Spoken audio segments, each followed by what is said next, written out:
దేవునికి మహిమ కలుగును గాక. ఆమేన్. క్రైస్తవ సహోదరులారా, మీకు నా హృదయపూర్వకమైన వందనములు. ఈ రోజుల్లో చర్చిలు ఎక్కువ కడుతున్నారు అని చాలామంది చెప్తున్నారు. అది వాస్తవం, కానీ సత్య సువార్త లేదు. నేను దేన్ని యాక్సెప్ట్ చేస్తున్నానంటే క్రీస్తు చెప్పిన మాటలే నేను యాక్సెప్ట్ చేస్తాను. నిన్ను వల్ల నీ పొరుగువాడిని ప్రేమించు అని అన్నారు. ఆ పొరుగువారు ఎవరన్నది ప్రేమతో తెలియపరచాలి. అప్పుడే బాగుంటుంది. కానీ కోల్పోరాదు. అయితే ప్రేమతో తెలియపరచడం అంటే ఆయన చెప్పిన పనులు చేయటం. ఏమన్నాడంటే, నేను ఆకలి కొంటే మీరు ఆహారం పెట్టిదా, దప్పుకుంటే నాకు దాహం ఇచ్చితిరా, పరదేశం ఉంటే నన్ను చేర్చుకుంటారా, దిగంబరే ఏంటి నాకు బట్టలు ఇచ్చితిరా అని చెప్పాడు. అయితే ఈ మాటలు ఎవరు చేస్తున్నారు?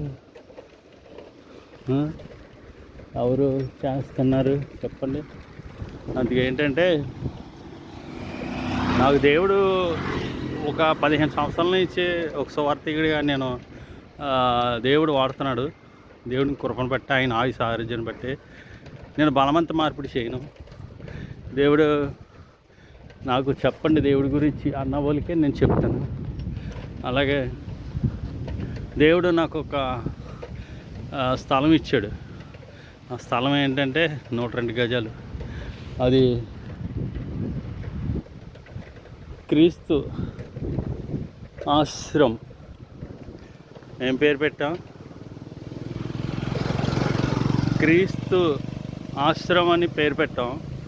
క్రీస్తు ఆశ్రమం అంటే చర్చ్ అని అంటున్నారు చాలామంది.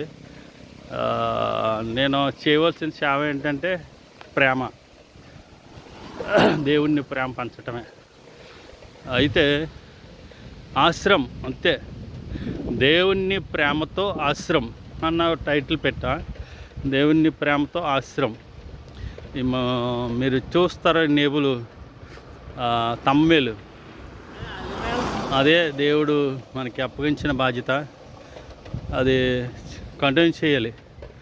దేవునికి మహిమ కలిగాక మీరు ప్రార్థనలు జ్ఞాపకం చేసుకోండి. మనం బలవంత మార్పిడి చేయకూడదు, ఇతర దేవుల్ని ఇతర దేవతల్ని దూషింపకూడదు అని బైబిల్ చెప్తుంది. మనం అలాగా చేయకూడదు. మాకు సువార్త వద్దు, వెళ్ళిపోండి అంటే వెళ్ళిపోవాలి. అంతే. నాకన్నా తెలుసున్నది బైబిల్ చదివింది. అందరికీ వందనాలు. God bless you.